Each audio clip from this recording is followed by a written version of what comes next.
Welcome to the Ho-Ho Show. Rated the #1 most listened to podcast on Pluto. So join us now as we discuss news, politics, current events, and so much more. So clear the airwaves and strap in as we defend the Constitution, because freedom matters.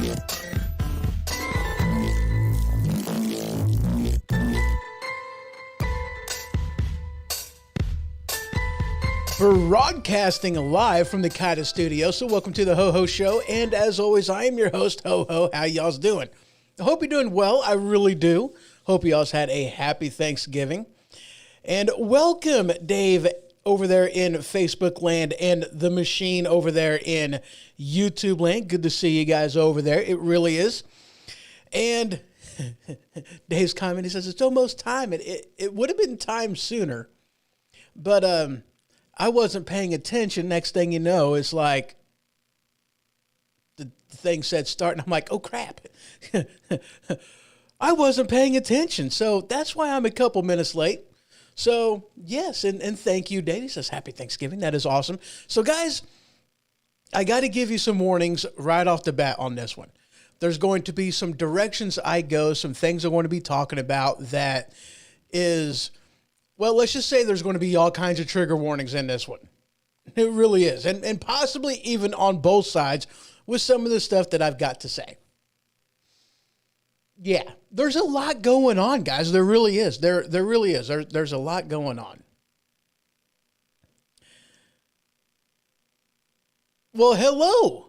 Hello, Brian, over there in YouTube land. It says, what's up, ding dong? Not much, man. Not much. How you doing? So we are going to start off in a place. Y'all know how I like to start these things. You know, I like to start off with a little bit of stupid stuff.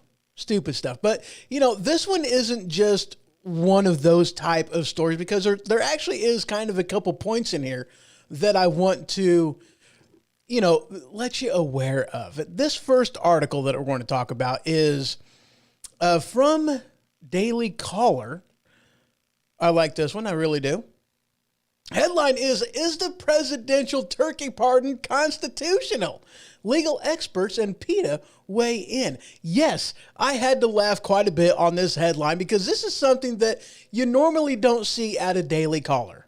There is a, you know, a news organization, you know, the Bumblebee, I believe, and they do satire, they do funny stuff, you know, and I've used their stuff in the show before because it's hilarious to me.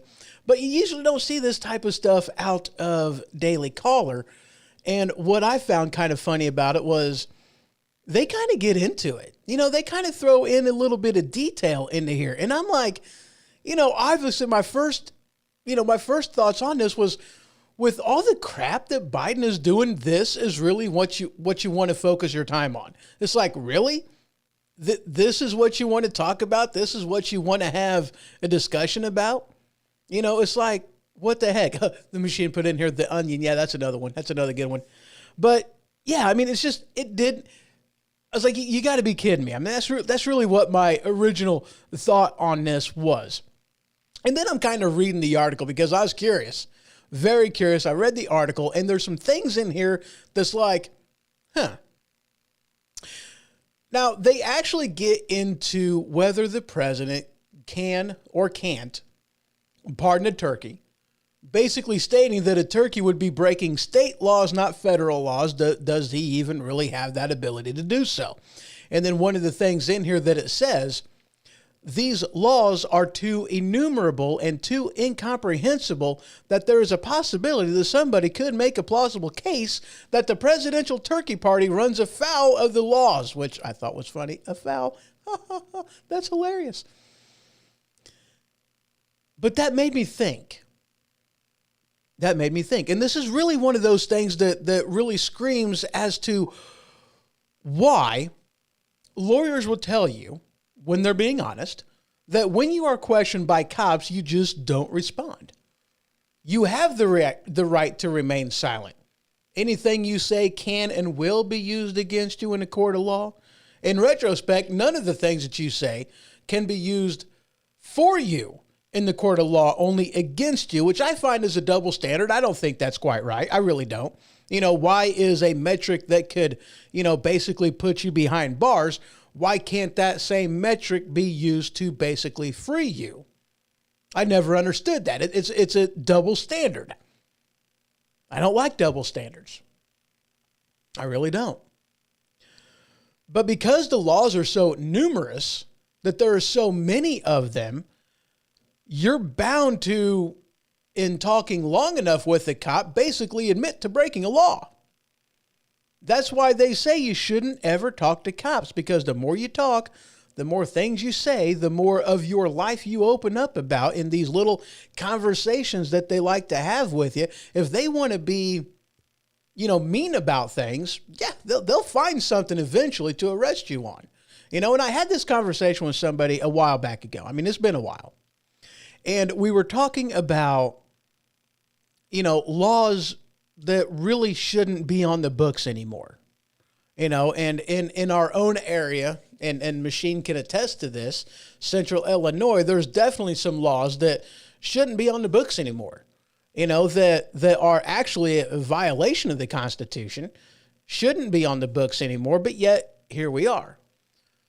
And a lot of these laws, and I totally agree with this. One of the things that we need to do as a nation is kind of go through some of these laws and write a law to get rid of them, because unless they put a sunset clause in a law, they're on the books and they remain on the books. There's a lot of laws out there that, let's be honest, shouldn't be on the books anymore. A lot of them. I'm sure in your own area, you can come up with quite a few that should probably go by the wayside. Go by way of the dodo bird, as the saying says. But yeah, I laughed at this because it's like, okay, now, so we're going to talk about the president not being able to pardon a turkey before Thanksgiving, but yet we're not going to talk about all the stupid crap that the Biden administration has been doing that is a clear case of a violation of Constitution of what they should and should not be doing. Kind of like, with these vaccine mandates. Kind of like with the, not choosing not to enforce our immigration laws. And yet we're going to have an argument about whether or not the president has the power to pardon a turkey. Quite ridiculous, if you ask me.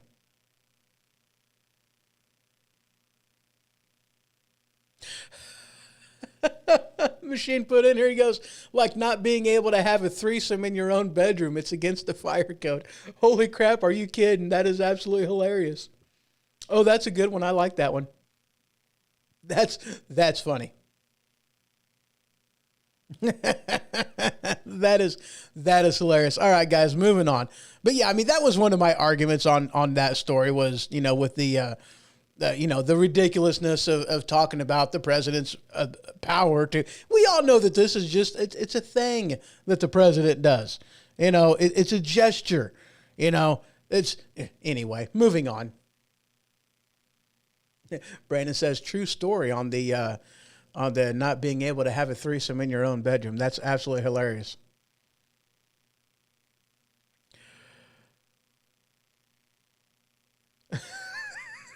Ryan says, take it out to the front yard then. Oh my God, that's awesome. All right. Anyway, we're moving on. All right. Now, this next story actually comes from CBS News. Okay. And let's premise this by saying that there is a reason why we in Illinois really hate these arguments talking about how Republicans have redistricted the state to benefit them. We get ticked off about that, especially in the grand state of Illinois. We get pretty ticked off about this. Allow me to show you how the map is divided in the great state of Illinois. Here you go.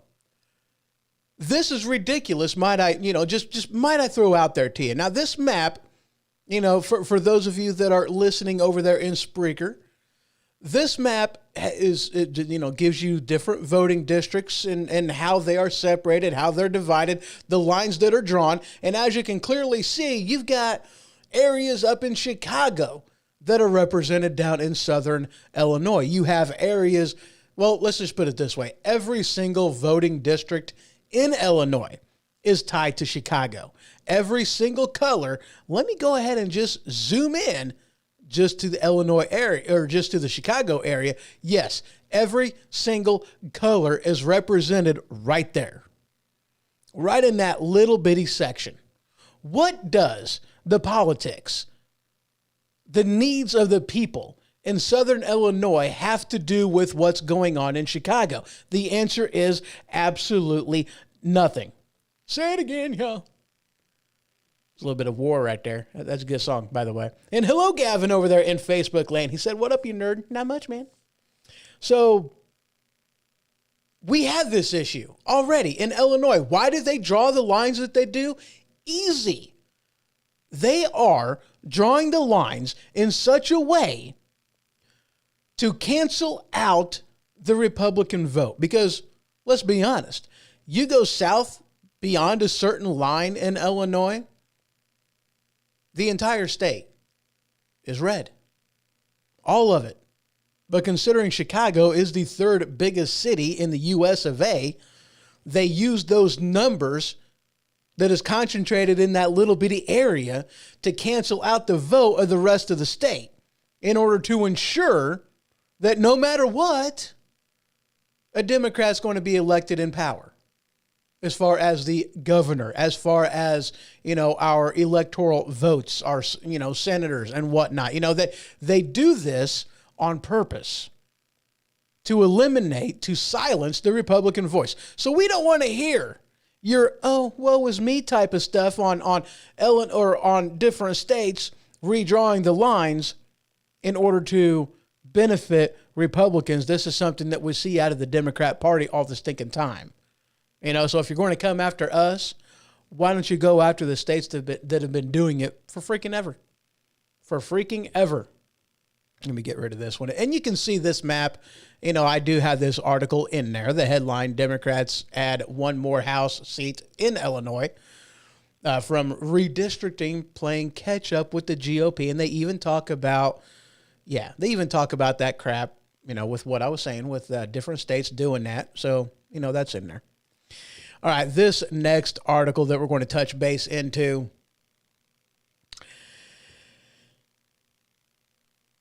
this is one of them things that if it doesn't make you mad, then I don't know what is. This headline is from the New York Post. And before I get into it, I actually kind of have to admit that I was a little surprised. Whenever I seen this article, whenever I seen this headline, actually, I was kind of surprised. Because one of the things that the left is trying to do is make certain things, changing the name of it to try to make it sound not as bad as what it is, in order to make it more acceptable in the society the people are like this and people do this. So this headline, again, from the New York Post. Let me get on the right button. Professor who said pedophiles should be called minor attracted persons agrees to resign. Now, this is one of the things that they have been, putting out there, redefining something to make it sound not quite as bad as what it is. And I was surprised, considering what, the move of the left is, that they actually wanted him to resign. Obviously, they asked him. I don't know how far it would have went if he would have said, no, I'm not resigning. And I'm sure there was a pretty hefty severance package in here. I didn't read the article itself, but it is an aspect that is pretty clear out there that that's one of the things they're trying to do. Normalize certain things to make it seem not quite as bad as what it really is. And they call it MAP, minor attracted persons. That was one of the things I was talking with. I don't remember if it was Brandon over there of the machine or if it was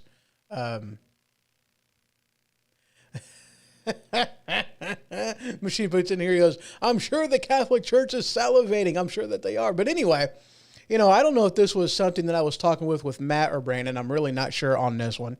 But I was talking with one of you guys about this. But I don't remember who it is. But yeah, they're trying to normalize this type of behavior because, let's face it, a lot of them do it. Jeffrey Epstein, have you guys forgotten about that? And we are going to talk about something on that come later on in the show, something that is starting this coming up Monday, that, and that is an if she survives that long. I'm pretty sure that she's already been slated for suicide, but that's beside the point. We'll get into that later. This next story, oh yeah, pop-ups. I love pop-ups.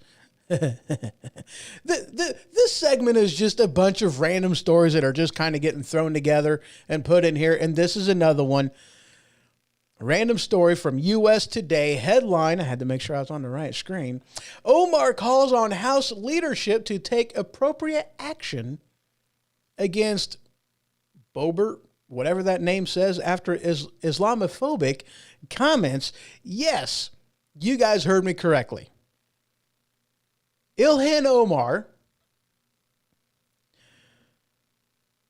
wanting appropriate action to be taken against somebody after Islamophobic comments. And yes, this is the same person who has made time and time again anti-Israeli comments, time and time again.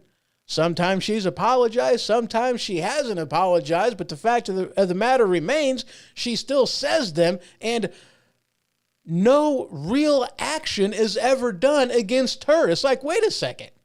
Double standard again. Here we go, guys. Why are you wanting action to be taken against somebody for Islamophobic comments, but you're not willing to suffer any consequences for your own comments that you say time and time again? Double standard. Here you go. Prime example. This is the type of stuff that really does tick people on the right off. We don't like this kind of stuff. We don't like the double speak. We don't like the double standards. None of that. We don't like it.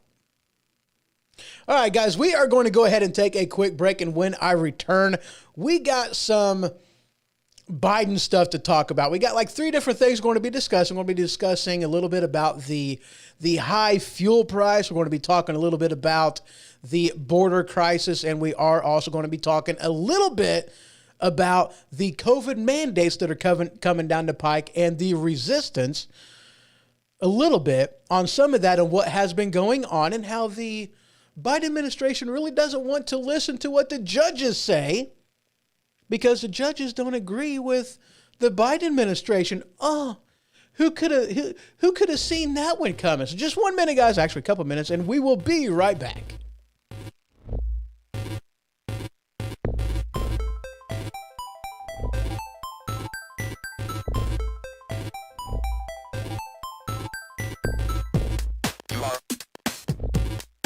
You are correct. You are correct.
are correct.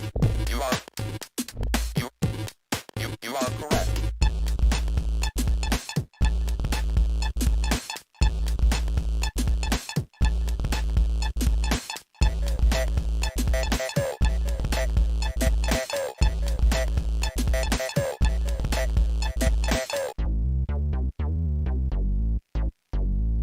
Do you love your occasional Mexican dish or your musical fruit? Are you tired of walking by family members and crop dusting them?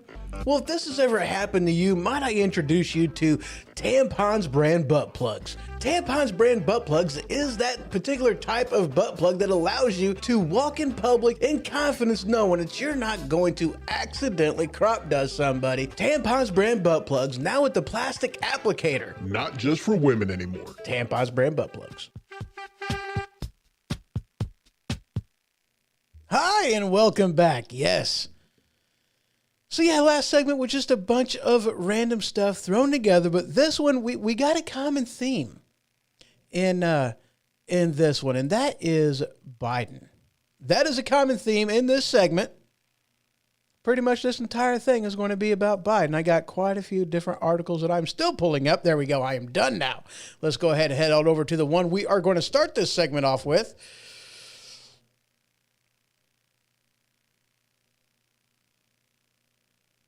What? No, not really. I rather much enjoy secreting a level 5 biohazard. What? I'm not sure where you got that, where that one's coming from. Anyway, let's go ahead and continue. So, this administration has had a lot of stuff that they have done extremely poorly.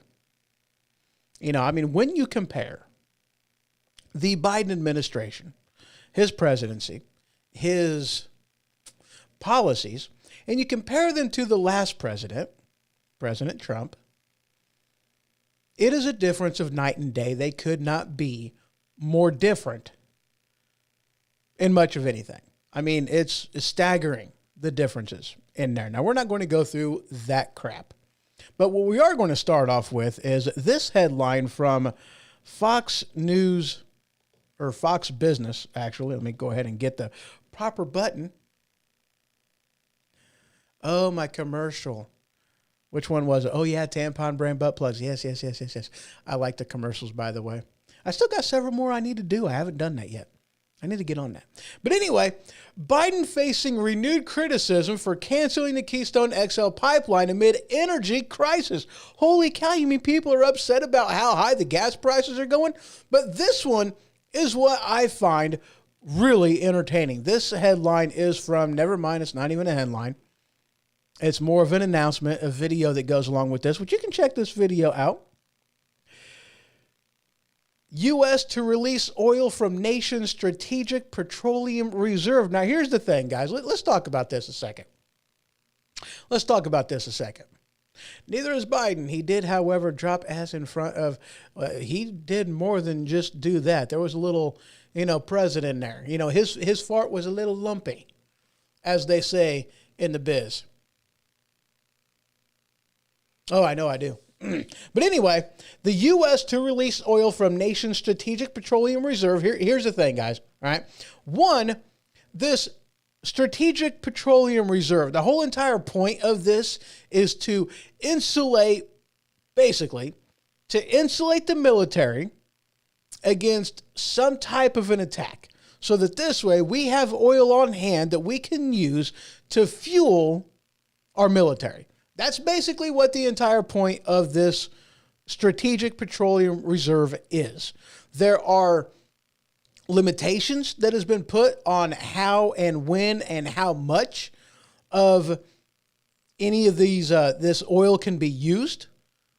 Limitations that is part of the reserve. It's in there, okay? And the president released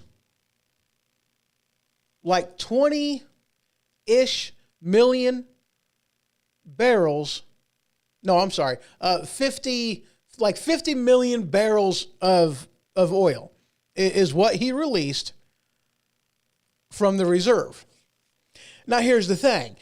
They wanted to do this and claim that they're doing, this huge gesture to help lower the price of fuel at the pump in order to help out with, people traveling for Thanksgiving. I guess that's more or less where that was, where they were going with that. But here's the thing, guys. We use like 20 million gallons of petroleum a day. That's what we consume. Coast to coast, that's what we do. So that 50 million barrels is only going to last about 2.5 days. That is it. Are you really going to tell me that 2.5 days worth of oil is really going to do anything to offset the price at the pump? No, it ain't going to do jack diddly squat. And here's the thing, though, too, guys. Yeah, Dave put in there and goes, it's 2.5 days worth of fuel. He really thinks we're morons. Yeah, exactly. But that's the thing, though. He does, Dave. He thinks that we are complete and utter idiots because most people, I don't want to say most people, but there's a lot of people, okay? A lot of ostriches out there, a lot of people that have their heads still buried in the sand. I don't know how they can have their heads still buried in the sand, but they do. They listen to what news organizations say to them, and they take what they say as gold. They don't, they trust and they don't verify. They have these, miracles in their pockets, in the palm of their hands called cell phone that they can fact check any of this stuff. I mean, you can ask your 10-year-old and they could probably find that information on how many barrels we use in a day as far as crude goes. Find that information quicker than you can. I'm sure that they could. But we have this ability to look at the information right then and there, fact check these people on our own. We don't need Facebook fact checkers, that's for sure. But yeah, they think we're idiots. They did that as a distraction. But it's like, why? It's a distraction. They're doing something, trying to make it to where that they don't quite look as bad. Like, oh, we're doing something about this. You got to give us credit for that.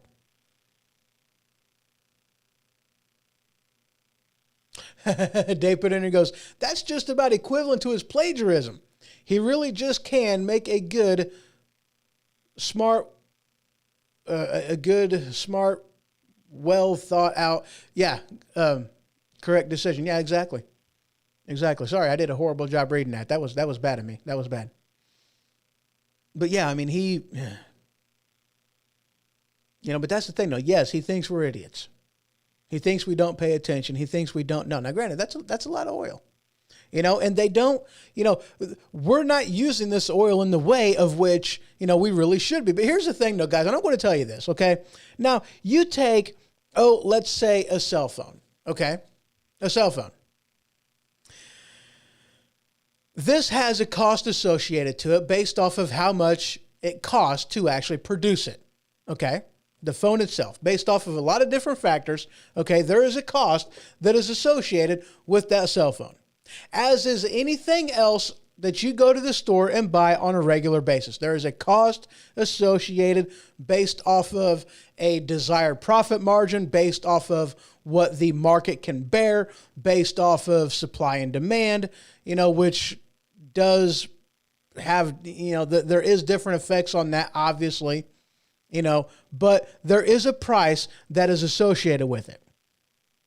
But with oil, however, is the only industry, the only place that you can go to in the world, or at least in America, that you can go to a place to purchase something one day and the price be completely different the next.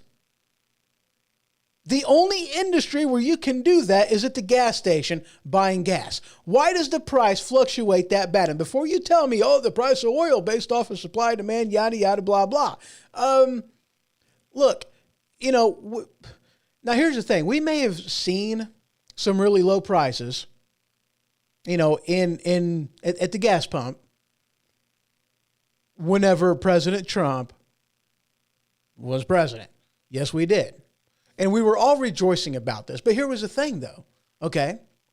because Russia, and I believe there was another country involved in this, they kind of flooded the market with oil, supply and demand. That meant that the supply wasn't there, so the price dropped. And the price per barrel, because at that time we were energy independent, not that long ago during President Trump's presidency,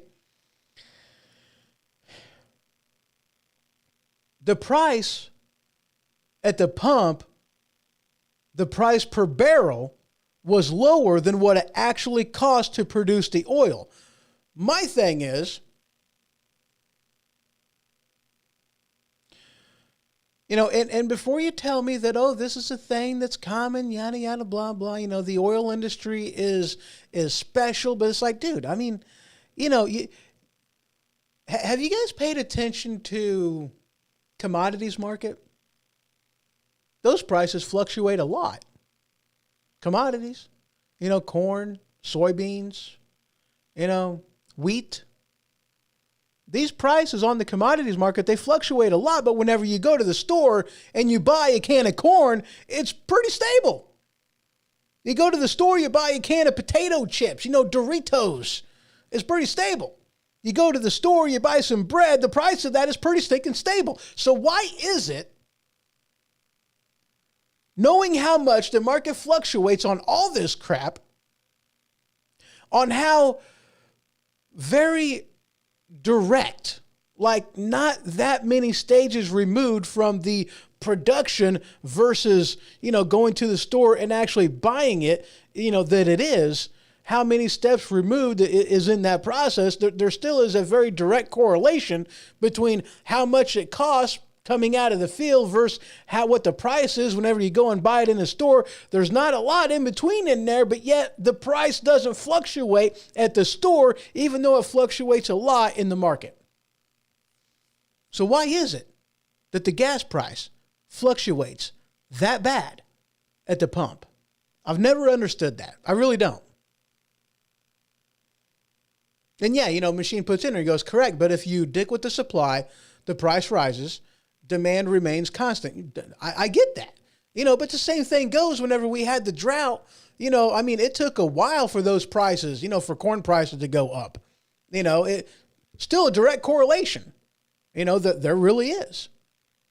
And I understand supply and demand. I definitely understand that. That's not what my argument here is on that. It's an aspect of how much it fluctuates at the pump. And it's also an aspect of the price per barrel should never drop below what it costs to produce. It should never drop below that. I mean, why, nowhere else in the market, you go and buy this pen, okay, this pen. You buy this, you go to the store, you buy this pen. You will never buy this pen at a price lower than what it costs to produce. You're not going to do that. You're not going to do that. And if you do, it's a sale price. It's a buy one, get one free. Don't rely on sale prices though, because what they do is they jack the price up higher. You're paying for it in other ways in other places. You're still paying full price for this pen. You're still paying the cost of this pen. You're not going to get it any cheaper. So why is it you can go to you can go and our nation can buy a barrel of oil or what have you, and it actually be lower than what it actually costs to produce? Never understood that. Let's move on. Never understood that. Just being honest with you. All right, guys. This one is from the Washington Free Beacon. Okay. And we all have seen an uptick in border crossings. Holy crap. This headline from the Washington Free Beacon. Border crossings are at an all-time high. The Homeland Security Department is prioritizing diversity, equality, and inclusion.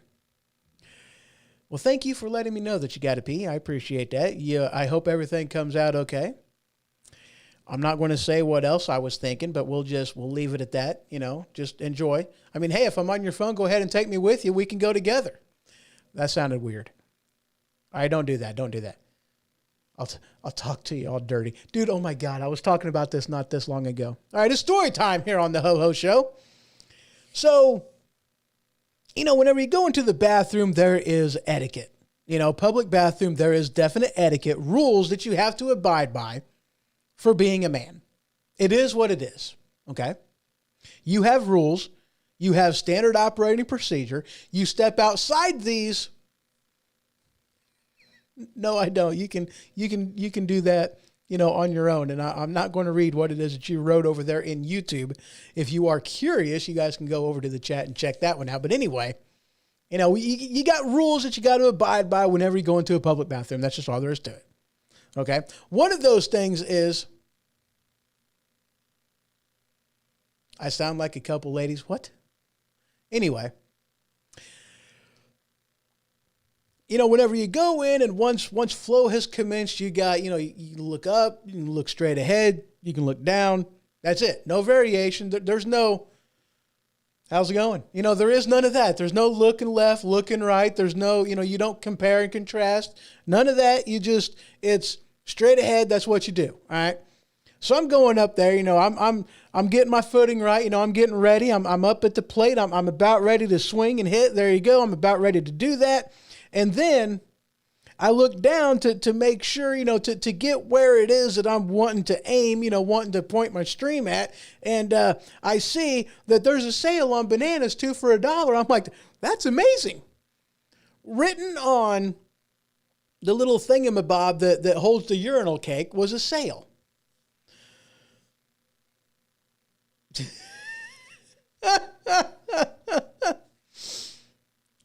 Yes, I'm not telling that story this time. I'll do that story at another time. I am not telling what happened at Macon Speedway when you sneeze, when you're peeing. That's a very bad thing.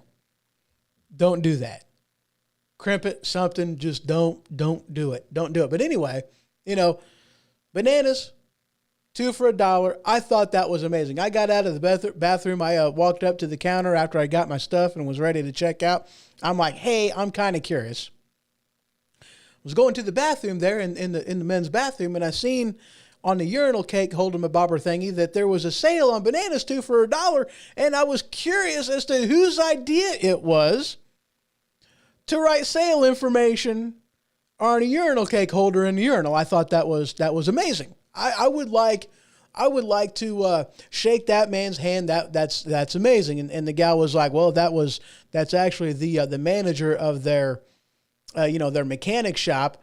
And I was like, well, that man is brilliant. You should give that man a raise. That is an awesome idea. I love it. Brandon says, oh, come on. No, I'm not telling that story. It fired like a house. All right. We're moving on that one. But anyway, back to this one. All right. Border crossings are at an all-time high. The Homeland Security Department is prioritizing diversity, equality, and inclusion. This article from the Washington Beacon. Let me get off that screen. I've been on that one for a while. Let's go ahead and do that. So there you go.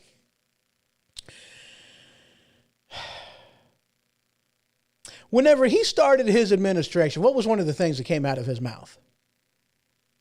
We're going to get rid of Trump-era regulations,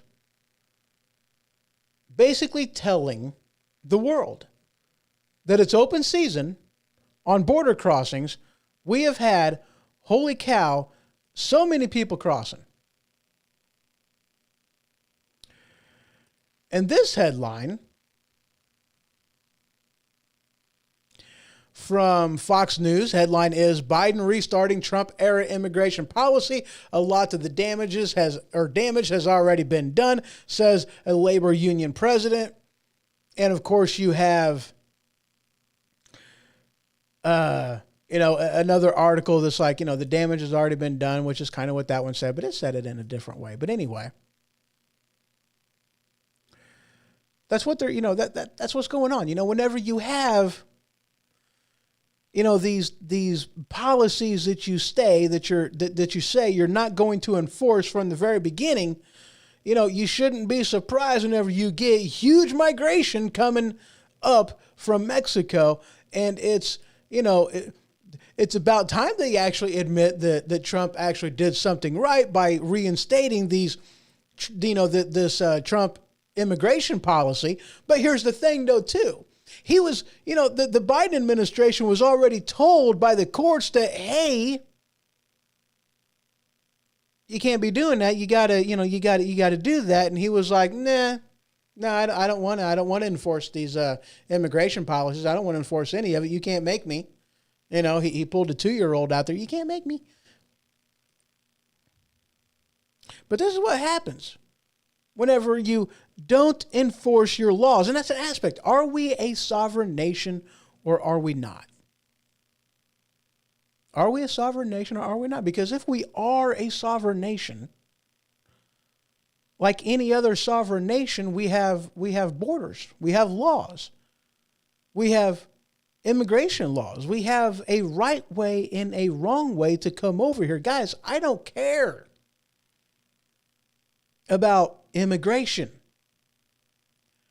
What I care about is illegal aliens.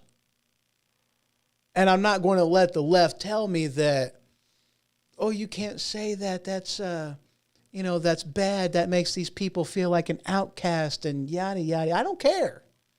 Feel like an outcast. I'm not going to change the language, the legal language, might I add, of what they are just to make them not feel bad about what it is that they did.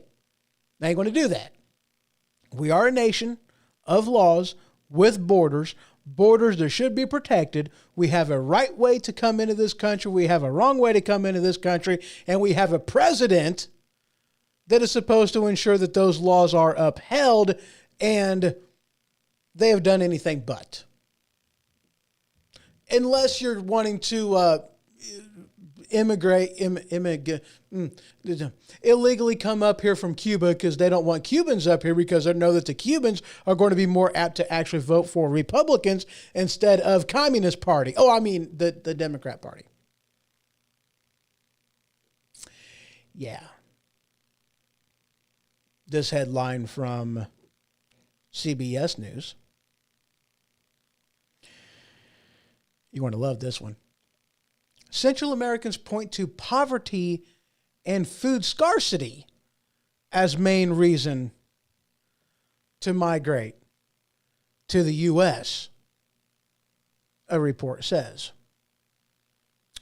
Here's what I'm curious about. You can go over to howthegovernmentspendsmymoney.com, or I'm sorry, howthegovernmentspendsmymoney.gov. No, that's not the actual name of the website because I have absolutely no idea what the actual name of the website is. But I mean, if you do a gargle search or a duck get out of here search, then I'm sure you can actually find out what the website is on how much money that the United States just hands over to other countries in the form of charity without getting anything in return back to us. We just give it away. You guys can go over there and find out how much money we give yearly to these various countries. There's a butt ton of countries out there that we just give money to in the form of charity. Since when was it our job to offset the cost that another nation has on taking care of its own citizens? But here we are. Why is it we are giving money to these countries, these various countries,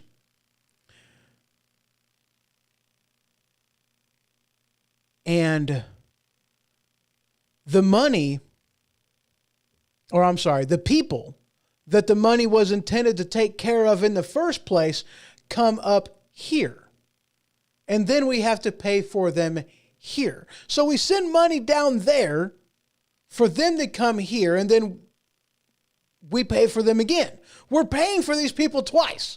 Let's just be honest with it, with what's going on. Let's be honest with ourselves. We are paying for these people twice.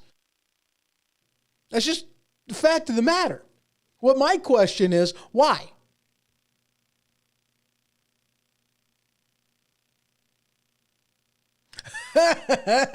Machine puts in and goes, they spend it like the desperate single guy at the strip club. Yeah. Maybe even worser than that person. Machine puts in and goes, I'm okay with giving money to Israel because of the technology trade that we have with them, medical advancements and etc. Well, that's the thing though, Brandon, and I agree with you completely on that one, but that's a trade. That's a quid pro quo. That's a tip for that. You know, that is bartering. There's a difference between bartering and charity. Charity is I give you this, I get absolutely nothing in return. Bartering is there's an exchange going on. And I'm perfectly fine with exchanges. However, whenever you talk with most of these countries that that Congress people has just decided that they're going to give our money to,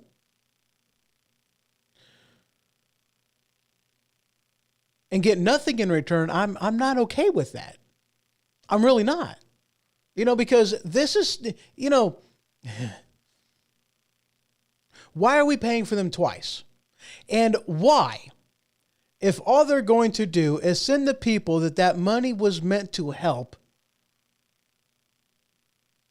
and they're still having problems, by the way, paying for it. Why are we sending money down there? That's my question. Why are we sending our money down there if the money is actually, if the people the money is supposed to go to is coming here anyway? Why? It's a very good question, and no, I have absolutely zero idea as to why. Fact of the matter is, all they're doing is lining the pockets of these various people down there, corrupt politicians, whatever they go down there. But yeah. And it goes, now tossing money at Iran, North Korea. Exactly. These are things that we should not be doing. Yeah, still giving money to Iraq. Iran. And he says, gotta go. Yep, I do appreciate you stopping by. Have yourself a wonderful evening. But yeah, why do we do this? Why do we continue to send money down to countries to help out their population that just migrate up here anyway? And the people are still having issues, which is why the people are still migrating up here. So we already know that the money that we're sending down there isn't even being used for what it is supposed to be getting used for, or at least the reason that we say that this money is for. It doesn't go there. Moving on. It's enough on this story. We're moving on. We're going to go to Fox News. This headline from Fox News. CBS News. CBS, that's what that little peacock symbol is. Biden administration seeks emergency order to proceed with workplace mandate, but yet nearly 30 lawsuits have been filed nationwide over the OSHA rules have now been brought together in a single case in the 6th U.S. Circuit Court of Appeals.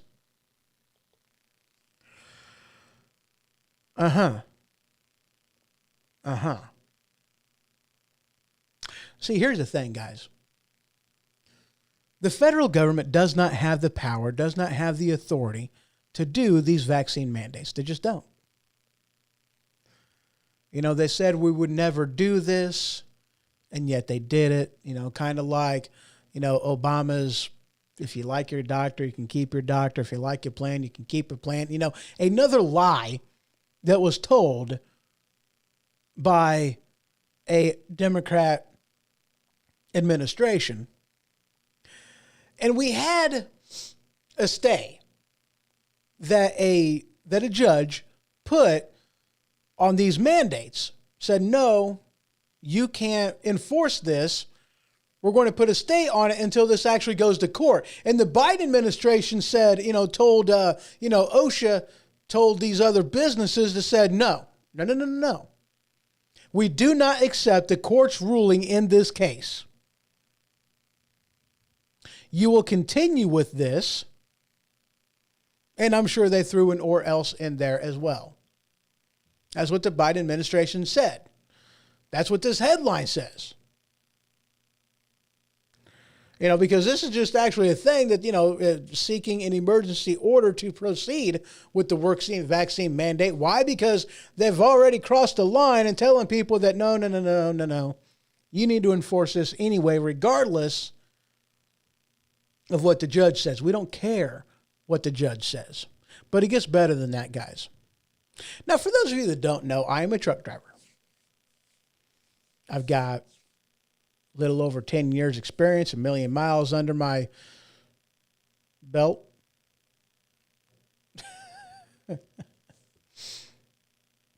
This headline from NR Capital Matters,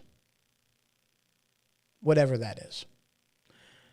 Headline says, Biden's trucking priority, COVID vaccinations. Here's what the Biden administration is talking about doing. I don't know when the effective date is for this. I don't remember seeing. I don't even care. It doesn't matter.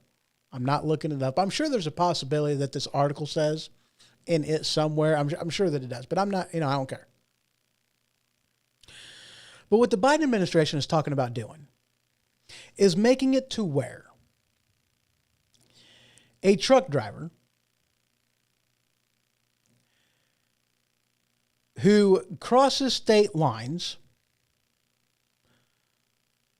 has to have a vaccine mandate in order to do that.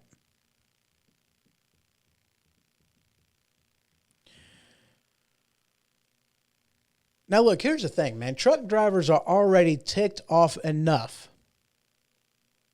at bureaucratic crap that we have to follow. You see, our entire lives is logged electronically through the Department of Transportation in the form of a logbook. Every single hour, in 15-minute segments if it's on paper, by the second if it's not, is logged. Where you're at, basically what you're doing. When you're off duty, you're off duty. But when you're on duty, what you're doing, where you're at, has to be recorded. Our lives are already regulated. There's things that we got to know. The 10-hour rule, the 14-hour rule, the 16-hour rule, the 70-hour rule, the 60-hour rule, the 30-minute break, the 8-hour rule, the 10-hour break, the 34-hour restart. We have to know all of this crap, how it pertains to our day, what type of little things we can do to adjust this stuff, and little loopholes we can try to squeeze our butt through. But nope, they're pretty thorough. There is no loophole. There used to be a loophole. It was called paper, and it was called the lying pen. Every driver's had that. I've had several lying pens in my day whenever I ran on paper logbook. But here's the thing. We are already ticked off about the overregulation of the trucking industry. You really think that truck drivers are really going to just bend over and say, yes, I'll take this vaccine? Or do you think the same thing that has been going on in the airlines is going to go on in the trucking industry, and that is mass shutdowns? Do you guys think that the shortages are bad now? Wait till this actually takes into effect. I've heard that we've only seen the beginning of these shortages, of these shipping delays. Wait till they actually force truck drivers who are already ticked off about the overregulation of the industry, of the career that we have chosen to move America. No, this is not a trucking show, but these are things y'all need to be aware of, guys. And here's the thing, too. The Department of Transportation, here's the thing. None of these things, none of these regulations and rules that we have to abide by every single day and log on paper or digitally every single day, none of these things are laws. Let me say that again. None of these things are laws. I've covered this in the past, talking about the role of each of the three branches of government. Having the legislative branch, which writes laws, the executive branch, which ensures that these laws are executed, and then the judicial branch, which ensures that the laws that are written and how they are carried out in a constitutional manner, or at least in a way that doesn't violate the Constitution. They don't interpret the Constitution. They interpret the laws that the legislation writes. That means that the President of the United States, or any department that operates at the pleasure of the President, aka the Department of Transportation, does not have the constitutional authority to write legislation or regulations in the form of legislation that carries the full weight of law in the form of fines, imprisonment, same type of punishment as laws have, but yet these are regulations. As a truck driver, this kind of crap already ticks us off. Regardless of whether or not we agree that you shouldn't be fatigued when driving down the road in something that has a lot of destructive force, 80,000 pounds behind it. Yeah, we may agree with some of it, but that doesn't mean that it's not a government overreach and it doesn't tick us off. You think supply chain problems now, wait until this actually kicks in. And since I've been on this for a while,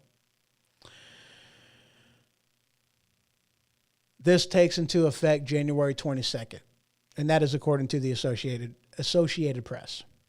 Biden administration announced today, and this article came out November 23rd, that all essential non-resident travelers crossing U.S. land borders, such as truck drivers, government and emergency response officials, are required to be fully vaccinated by January 22nd, according to the Associated Press. That includes, most notably, the longest land border between any two countries on the planet, the U.S.-Canada border. Headline from the Toronto Star, a trucking nightmare, supply chain horrors feared as thousands of unvaccinated truck drivers won't be allowed to cross U.S.-Canada border. But, they're also talking not just the U.S.-Canada border, but interstate borders as well. That's one of the things that I'm not seeing so far in this one. Yeah, I'm not seeing that in here, but that's one of the things that I seen in the article, in the story that I had read before, not this one, but a different one, was any crossing that you can't go as a truck driver from Illinois to Missouri, or to Missouri, California to Missouri, without a passport, vaccine card. How ridiculous is that? How ridiculous is that? Guys, we still got some stuff to talk about. Holy crap, we are an hour into the show, and we still have to talk about the trials of the century, and that we are going to get into shortly. Just a couple minutes, guys, and I'll be right back. I'm having a hard time speaking.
Have you ever had an ailment that a normal over-the-counter remedy just couldn't fight? If this is the case, then boy, have I got the solution for you.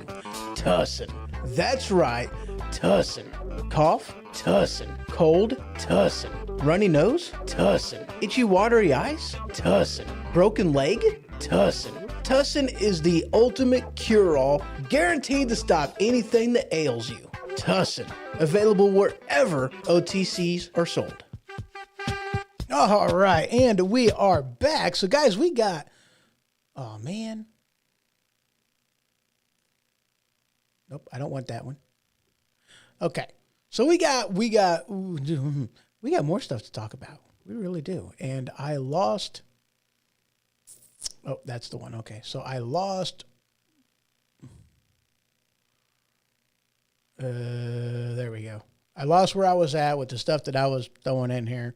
So, okay. So we just got a couple more articles to pull up. Right? Really? Again? 2 in a row? Holy crap. You know, this thing just doesn't seem to be working the way I'm wanting it to. Is that one on there? Yeah, we'll put that on there. Okay, that's good enough. That's good enough. All right, so we got some stuff to talk about on this segment, guys. We're going to be talking about the trials of the century, okay? We're going to touch base on a couple things with the Rittenhouse trial, not too much on that, but we do have 2 other trials that we're wanting to talk about. One, an acquittal on the same day as the Kyle Rittenhouse trial, or acquittal, and another trial that ended like a couple days maybe after the Kyle Rittenhouse trial. And... you know, instead of just, let's get into it. Let's get into it. So this headline from, no, we're not going to start there. We're not going to start there. We're going to start here. No, we're not starting there either. We'll start here. Now, you all know about the Kyle Rittenhouse trial. You all know about this. I've covered this. A lot of other people have covered this. We've talked about it in length. We've kind of drugged that horse around the square a time or two. It's buried. Drop it, right? Well, there's things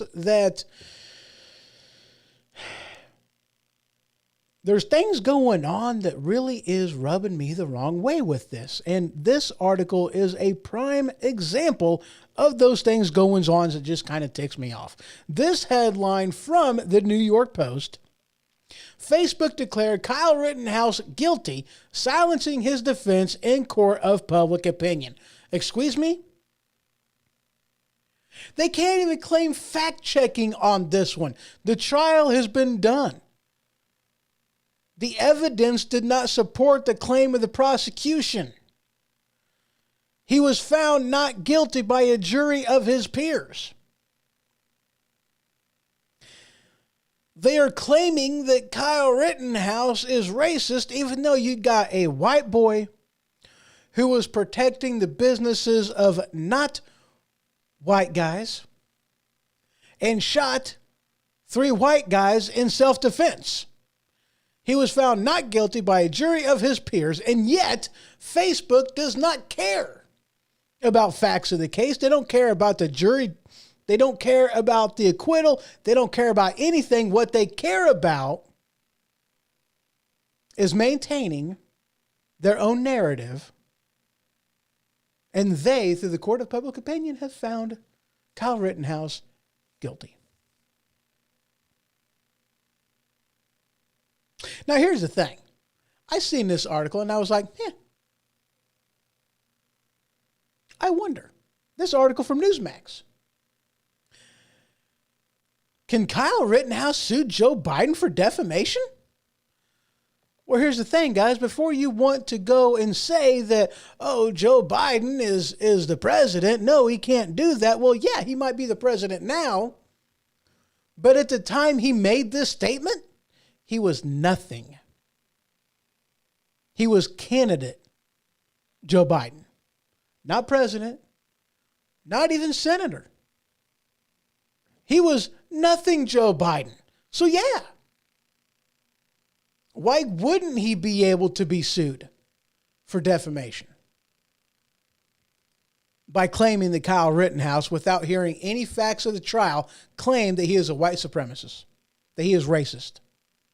You know, like I said, man, you know, if Kyle Rittenhouse is the poster child of racism, then I'll accept that, because he is the worst stinking racist I've ever seen in my life. A white guy that shoots white guys in defense of non-white guys, that is a horrible white supremacist. Horrible. He's bad at it. He sucks at it. He sucks at his job. But here's the thing, though, and this is one of the aspects of this that I wanted to talk about with this one. It's like, guys, okay, here's the thing. Now, granted, okay, in this day and age, we all need a hero. I need a hero. Anyway.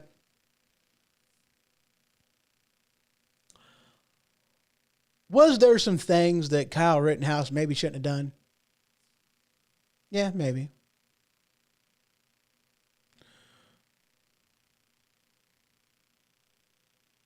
Dave Canyon put in here, he goes, I hope he does sue Joe Biden. And you know what? I very much hope that he does too. And here's the thing too. I mean, it goes beyond just Joe Biden. You know, he's got things that he can go after, you know, all of mainstream media. He really does, you know. He really does.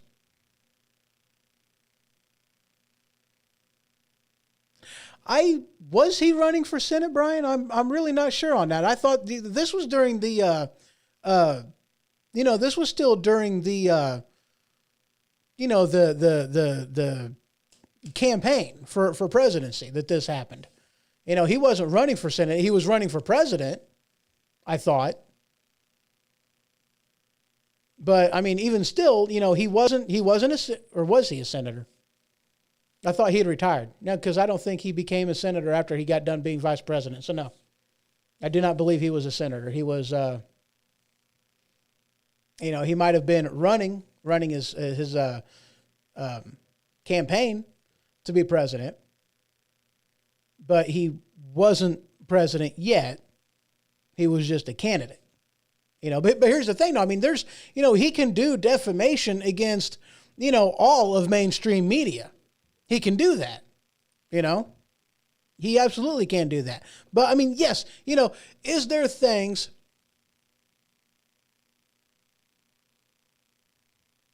Oh, yeah, Biden, Dave Penner goes, Biden was and... Let me try that again. Biden was and has always been a racist. It's on video. He was for segregation. And you know what? You are absolutely right. Whenever Kamala Harris, you know, claimed that Biden was a racist individual, she wasn't lying. Not at all. Oh, right. I got you. Brian clarified for me, and I'm glad that you did. He said that he messed up and said that he was running for Senate instead of president. Yeah, you're right. I forgot about that. He did say that. You know, there's your president, guys. Doesn't even know as to what position he's running for. I wish he would have been running for Senate. That would have been amazing. That would have been awesome. You know? Yeah, racist and sex offender, says Dave over there in Facebook. Yeah, absolutely. But he could go after quite a few different people.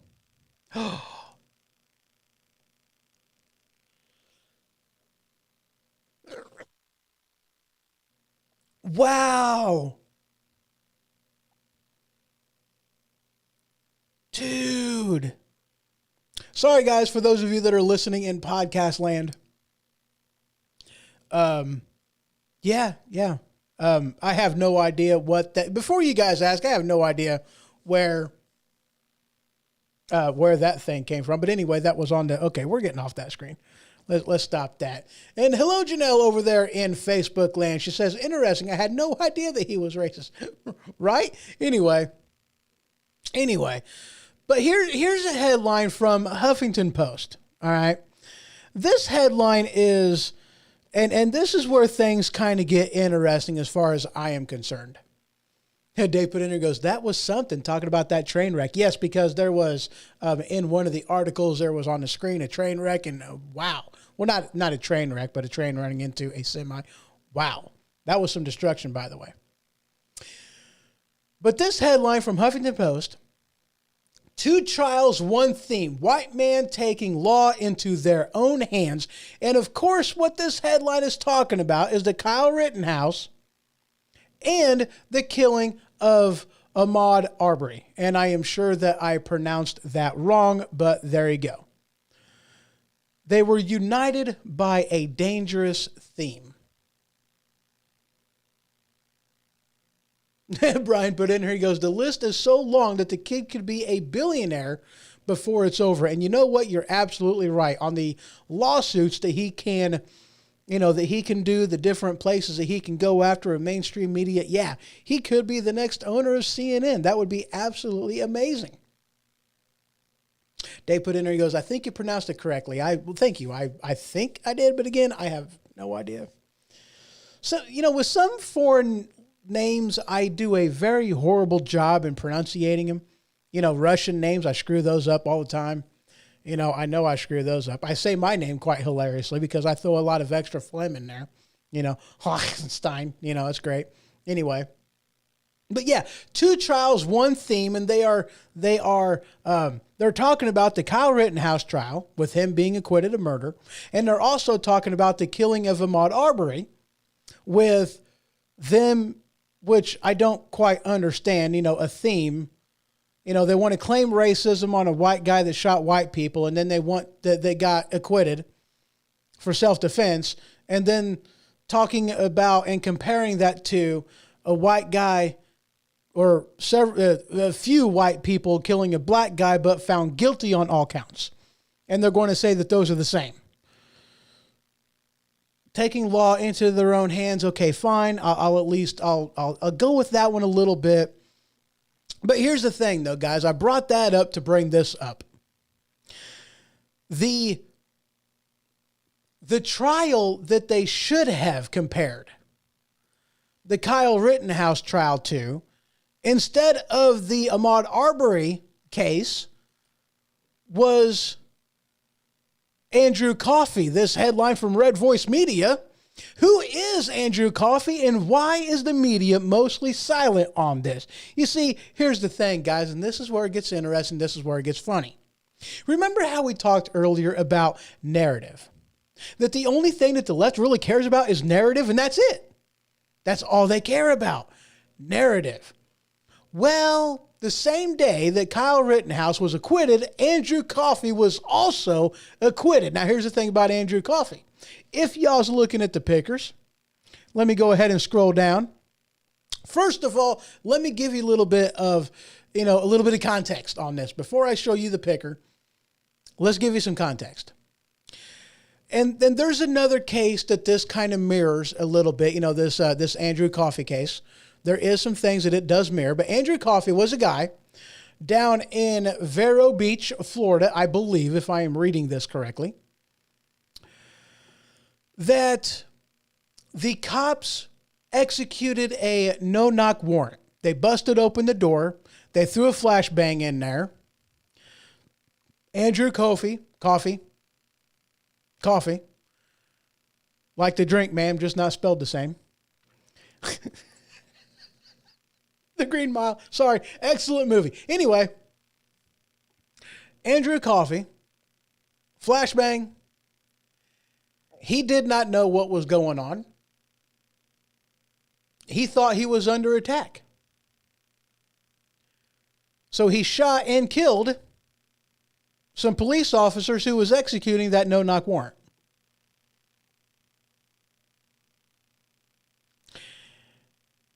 And if you haven't heard about it, that is because Andrew Coffey was acquitted of those charges, claiming self-defense. Let me say that again. Andrew Coffey, whom is a black individual, was found not guilty self-defense. For killing not just white people, cops. Self-defense. Acquitted. Mainstream media doesn't like this because it doesn't go along with the narrative that they want people to hear. That, because they made that claim that, if Kyle Rittenhouse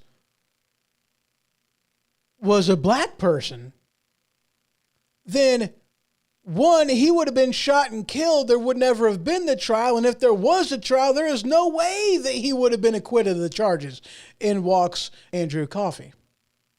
Or Kofi. I'm really not sure how to pronounce it. I think it's Coffey. And actually, never mind. But yeah, that's the case that this more resembles. Self-defense. A white guy and a black guy, both acquitted by claiming self-defense. Jury heard. And before you ask, the jury in the Andrew Coffey case, there was, 12 jurors. 11 of them were white, only one of them were black. And yes, even the white individuals on there all decided unanimously that Andrew Coffey was not guilty. So now we're going to move on to the Ahmaud Arbery case, okay? Because there's some things in here that really do rub me the wrong way. There really is. Now, I want you guys to take a moment, take a breath, because this is where we're going to get into the whole trigger warning that I talked about. This is where we're going to get into that. So just 1 minute, and I will be right back. Actually, maybe 2. This is going to be interesting.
All right, and we're back.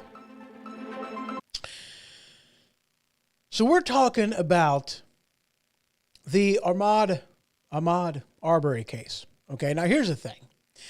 I listened live to the reading of the verdicts by the jury.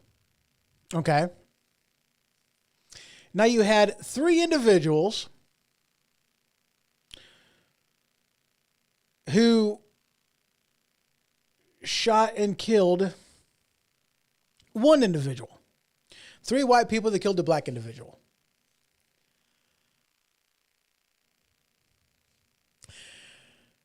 To my knowledge, there was only 1 gun involved.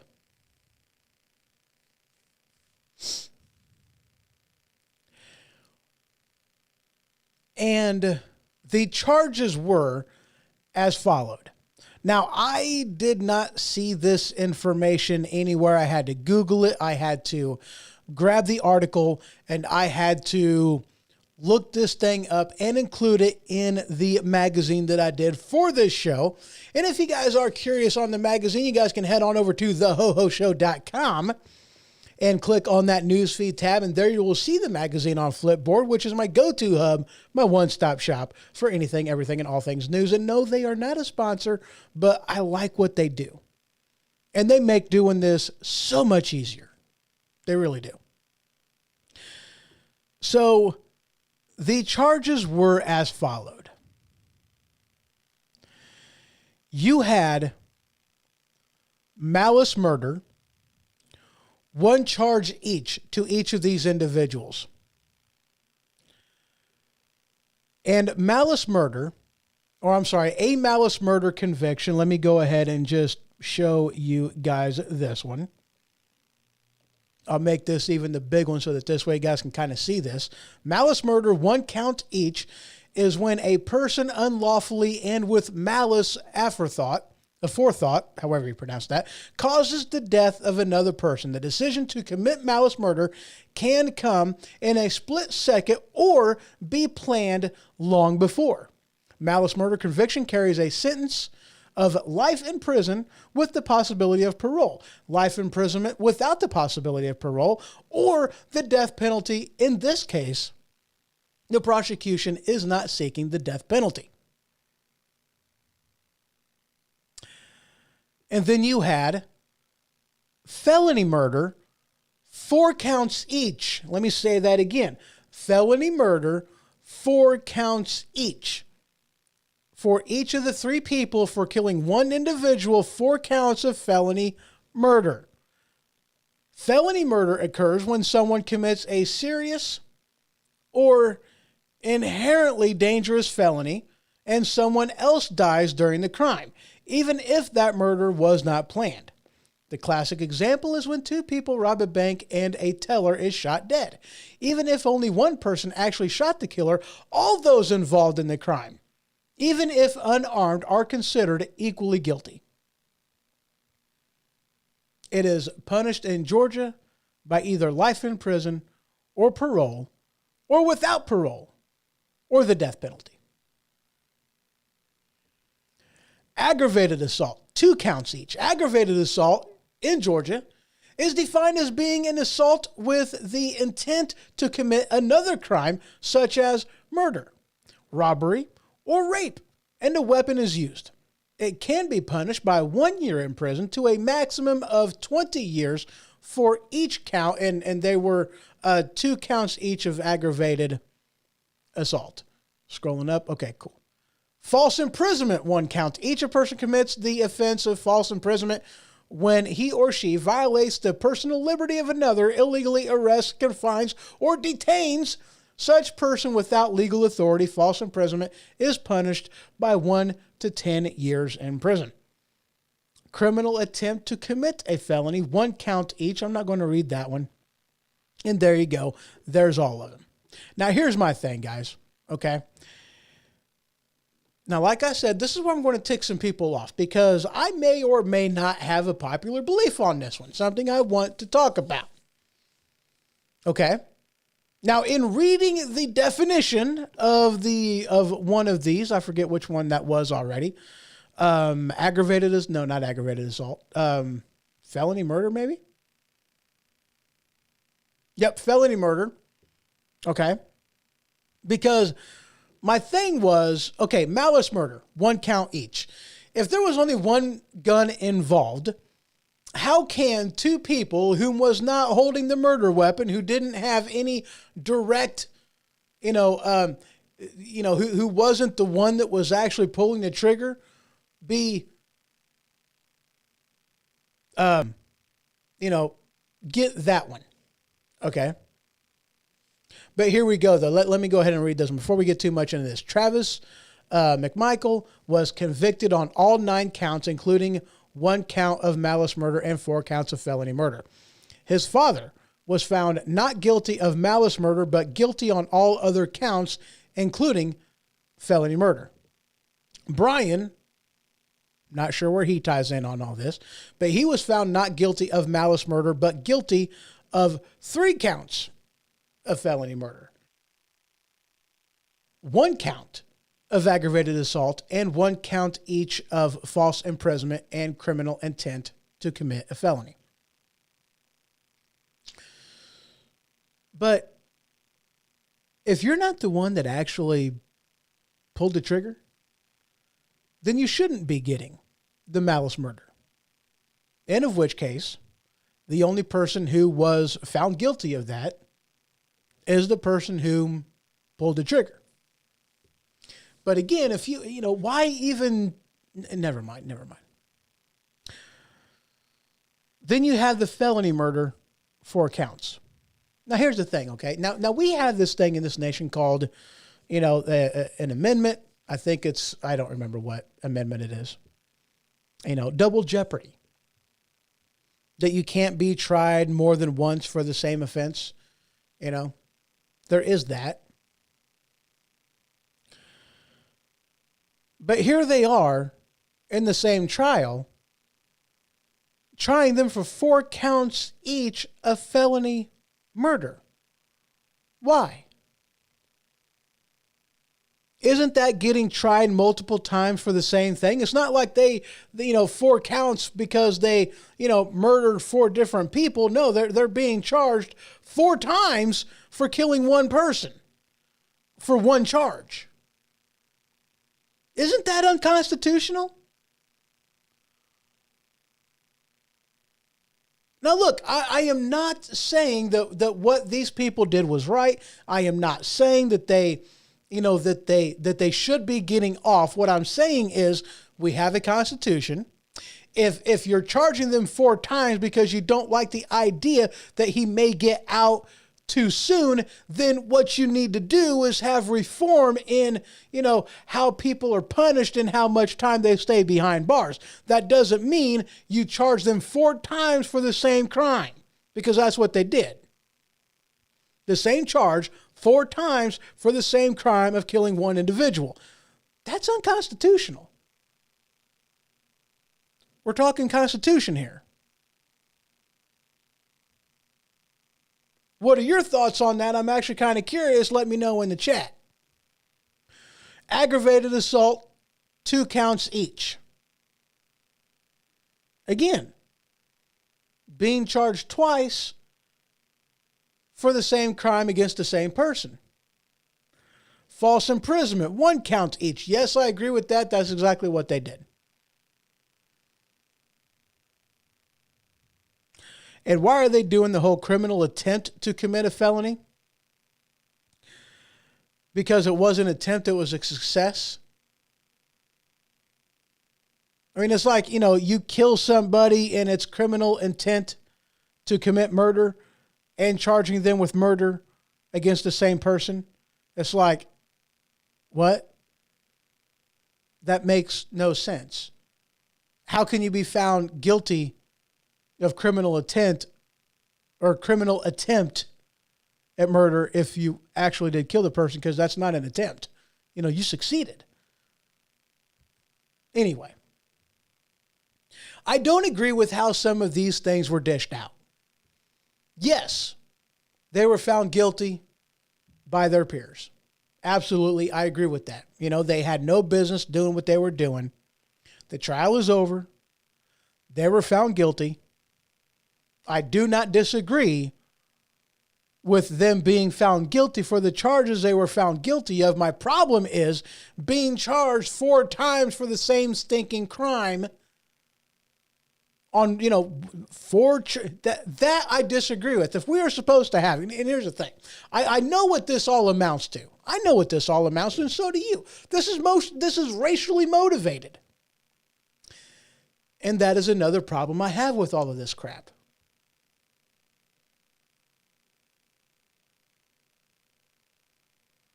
Brian put in here, and good point, by the way. He says it sounds like they're just throwing a bunch of charges up against a wall and seeing which one sticks. Absolutely.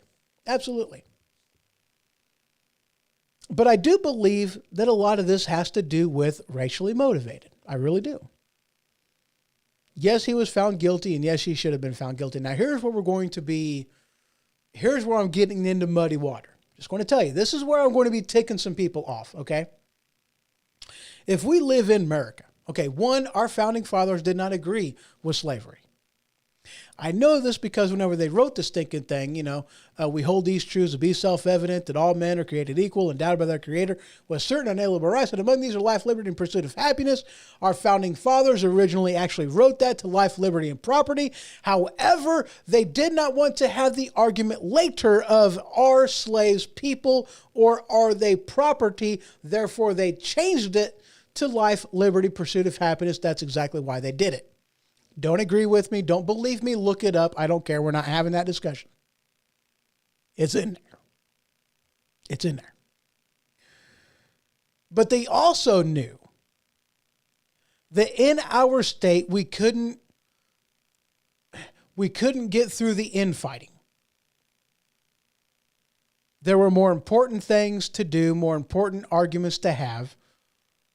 And they settled on that yes, we're going to have this fight, but we're not going to have it today. Let's do this and let's take care of this now. That's more or less what it amounted to. No, our founding fathers did not agree with slavery, but they did understand that we just can't have that fight today. But today is a different story. In a lot of ways, I don't understand racism because it's an aspect of, I'm a Heinz 57. I don't know about y'all's, but I'm a Heinz 57. How many people are like that? How many other people out there are Heinz 57s? But Heinz 57, you have, like my ancestors were booted out of every decent country and they all landed over the years here to America. I've got a little bit of everything in me. Dutch, Scottish, Canadian, a little bit of Irish in there. German, obviously, from my last name. I'm a Heinz 57. I'm a variety. I've got all kinds of different things in me. My skin turns all kinds of colors depending on what time of the year it is and how much sun it sees. There's a lot of different things going on up in here. A lot.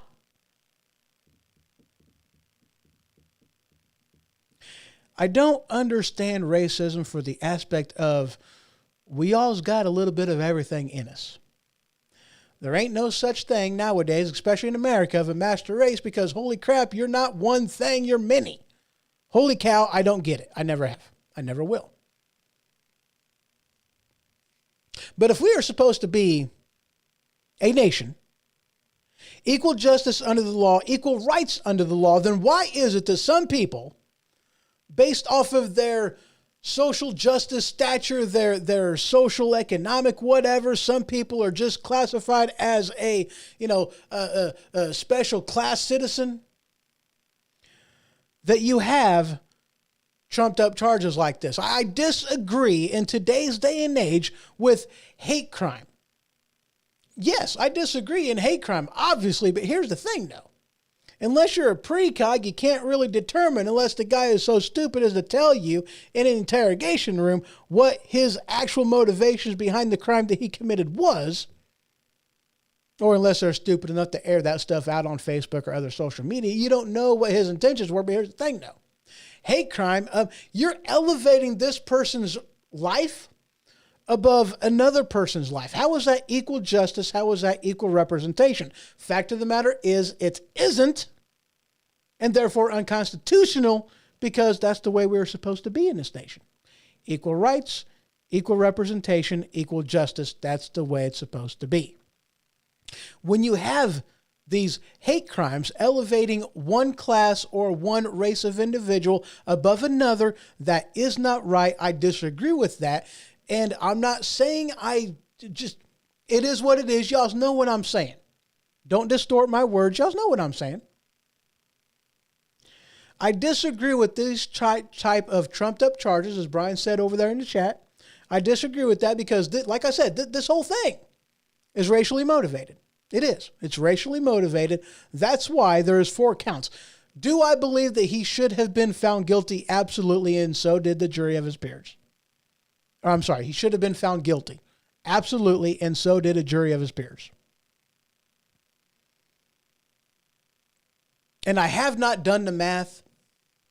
And to my knowledge, I don't even know if they've done the sentencing yet on this. I have no idea how long any of these individuals are going to spend behind bars and how long until they are eligible for parole. I have absolutely no idea.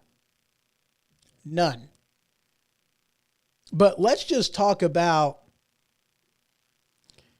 the felony murder. How many years is that? Doesn't say. Of course it doesn't say. Let's talk about no. Okay, the felony murder. Let's talk about penalty. Okay. Okay, so life in prison with parole or without, or the death penalty.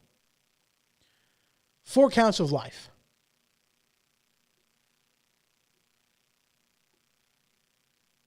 That's a lot of years. When you take into consideration everything that they were found guilty of, that's a lot of years in prison.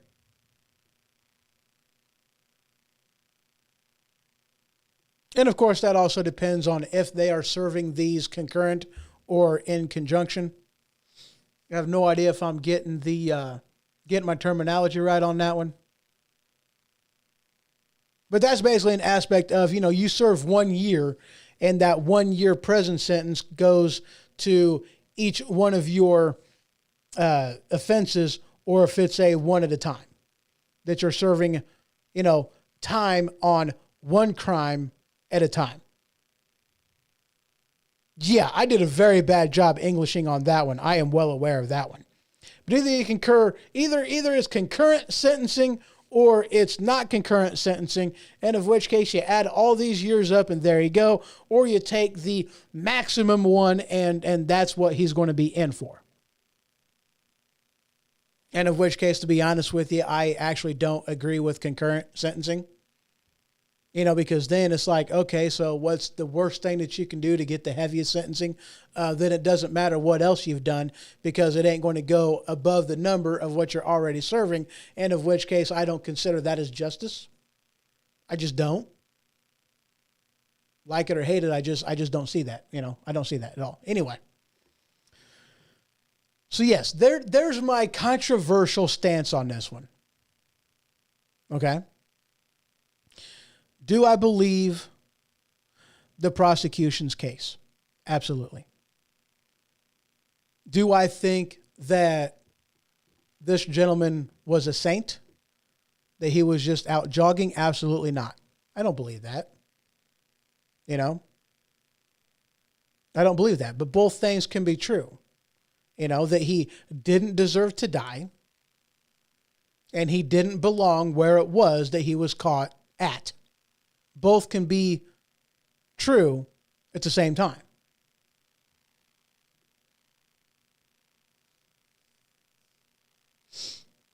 Moving on.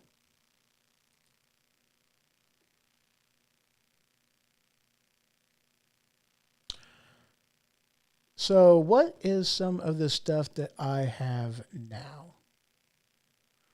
Actually, that looks like it may actually cover everything.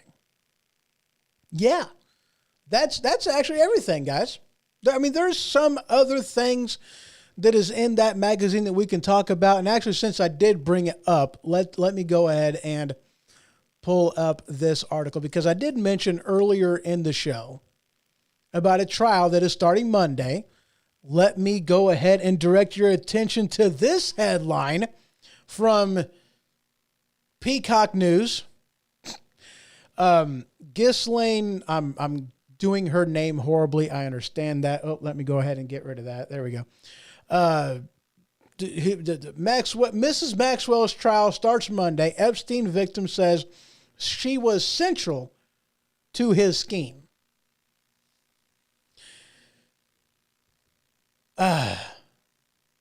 Yeah, we're going to find out Monday on this. And like I said, I mean, I'm actually kind of surprised that she's still alive. I do not believe that Epstein killed himself. It's a kind of an extreme improbability that it is even possible. But there you have it. Her trial, being an intricate part in what had happened, starts on Monday. And this is going to be one of those things that I'm not really going to cover while it goes on. But I do want to point out that this is something that I do recommend y'all pay attention to. Okay? Pay attention to this trial. I have a feeling that there's going to be some stuff coming out in this that will be very telling about people in politics. Very telling.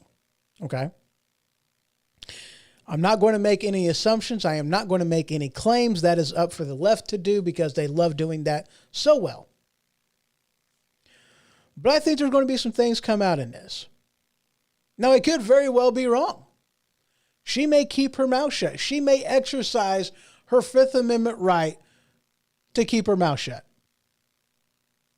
to not self-discriminate. It is a possibility, it is a distinct possibility. But I think just because of some of the people whom are, involved in this, there might be some information come out that there are people that don't want this information. I got the hiccups going on, and I hate hiccups. I really do. But I have a feeling that there is a distinct possibility that there could be some information come out that nobody wants out. Especially, that one was loud. See, hiccups. I told you, I got those. Oh, man. Here, let's do this a little bit. We're going to play. No, let's do this one. Yeah, I got to take a drink. Just give me 1 second, Oh, that's good drinkage. Oh, that's delicious. Great. I'm not drinking coffee today. Scratch that. I was drinking coffee. I am not drinking coffee anymore. After a certain time, you really shouldn't drink coffee. You really shouldn't, especially considering I drink Murdered Out, Black Rifle Coffee Company. It is a extra dark roast coffee. Good stuff. They say it'll grow hair on your chest. It hasn't happened yet.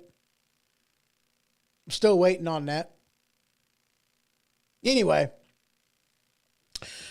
I have a feeling that there's going to be some stuff coming out in this trial that there are people out there, powerful individuals, that do not want this information getting out there.